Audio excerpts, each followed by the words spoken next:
Well, on behalf of the Diocese of Lafayette, Office of Marriage, Family, and Pro-Life Activities, and on behalf of Bishop Desautels, I want to thank you for being here and welcome you to this Diocese of Lafayette's Pro-Life Oratory Contest.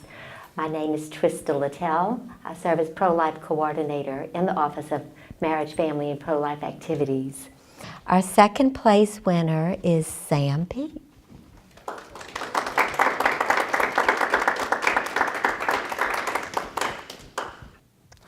Roe v. Wade was passed 45 years ago.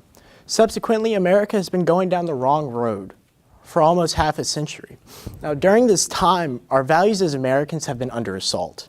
The very values enumerated in the Enlightenment and of Judeo-Christian values and expressed in the Declaration of Rights, the Bill of Rights, and the Constitution have been under direct or indirect assault by the very concept of abortion. So, the rights brought forward by the documents, the right to life, the inalienable rights, and especially the fact that all men are created equal, are also under attack by abortion.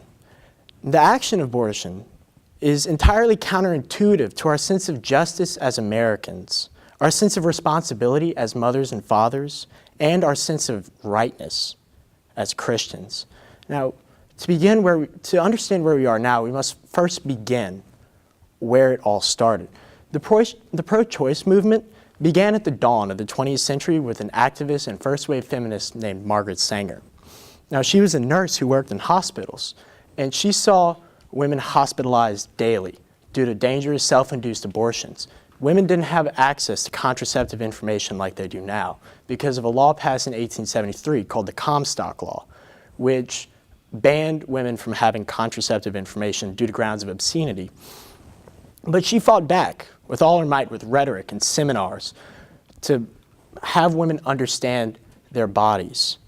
And she succeeded in repealing the law and even published her principles on women having control of their bodies. And the first one goes, children should be conceived in love. The second one, children should be born of the woman's conscious desire. And children should be begotten only under conditions which render possible a heritage of health. Funnily enough, and ironically, this also coincides with the Church's teaching of conception. But instead of taking the Church's approach, she took the contraceptive approach, the humanistic approach that focused on artificial chemical contraceptives and birth control measures.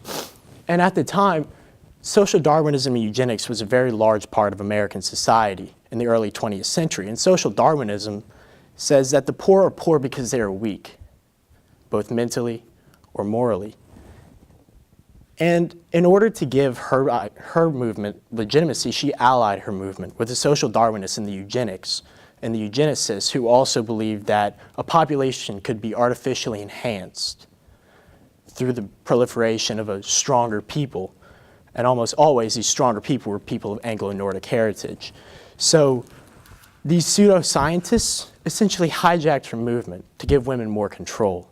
And they started targeting the weak members of society, the impoverished minorities.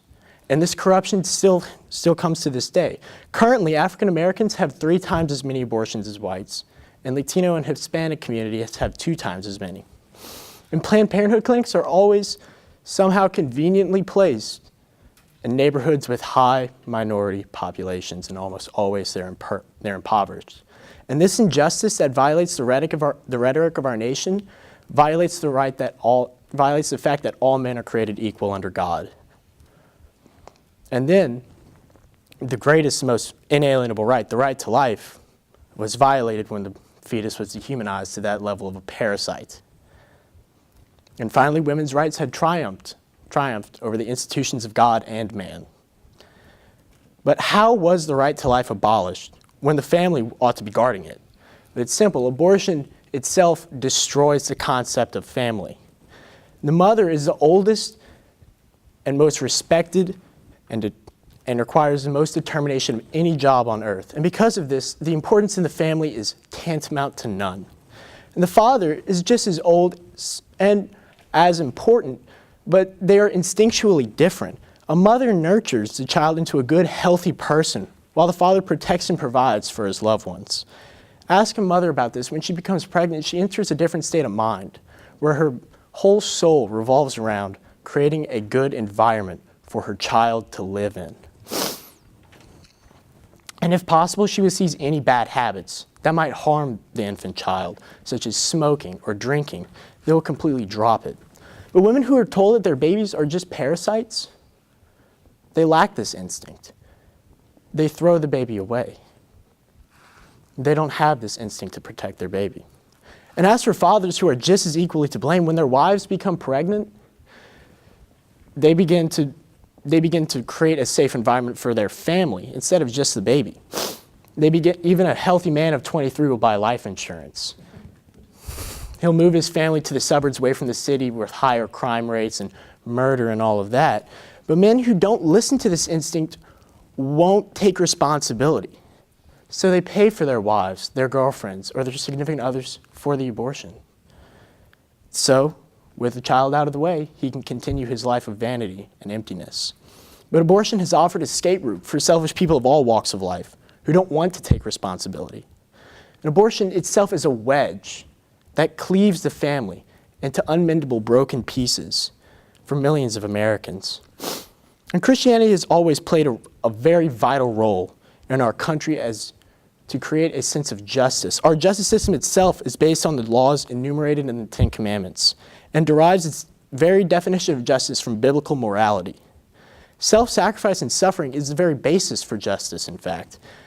And 100% of the time, if one sacrifices himself for another and suffers for another, it is seen as 100% of the time good and just.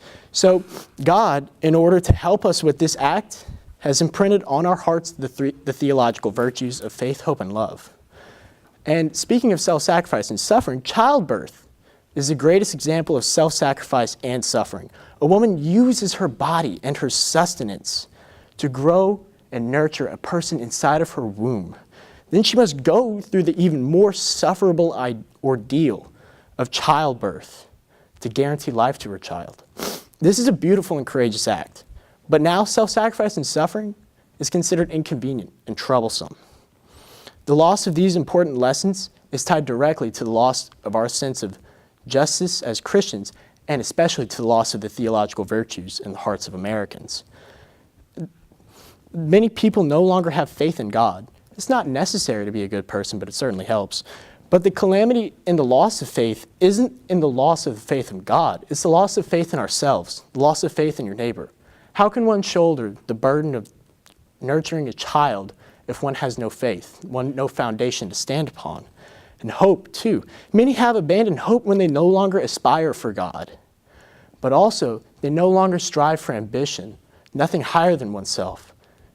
There is no greater act than to bring another life into this world. Certainly a thing higher than oneself. The greatest loss, though, is of the greatest virtue, love.